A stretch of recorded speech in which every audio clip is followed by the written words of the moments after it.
Mill-bidu ta' Settembru li għadda sal-lum 97 persuna f'pajjiżna bdew jingħataw benefiċċju ġdid mill-gvern minħabba li jbatu b'kondizzjonijiet ta' saħħa bħalma huma l-fibromalajġja u l-emmi minn tarif li ngħata fil-Parlament mill-Ministru għall-Politika Soċjali u d-Drittijiet tat-Tfal Michael Falzon bit-tweġiba l-mistoqsija tad-deputat David Agius jirriżulta li f'dawn 4 xhur biss il-gvern diġà qassam iżjed minn 511,000 euro lil dawk li s'issa nstabu li jkwalifikaw għall-benefiċċju.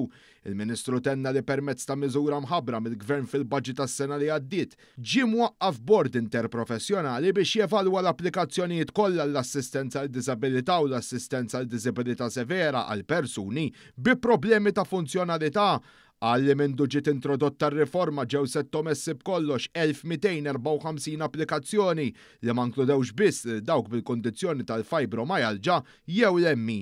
Minn dawn ġew ipproċessati s'issa 676 waqt li 458 ġew miċħuda għax ma ssodisfawx il-parametri amministrattivi u ġew iggwidati biex japplikaw mill-ġdid kif suppost. Minn 218 l-applikazzjoni li deru quddiem il-bord interprofessjonali, 121 ukoll ġew miċħuda minħabba li l-livell ta' non-funzjonalità irriżulta baxx wisq biex jikkwalifikhom għal benefiċċju skont il-kriterji tal-Organizzazzjoni Dinjija tas-Saħħa.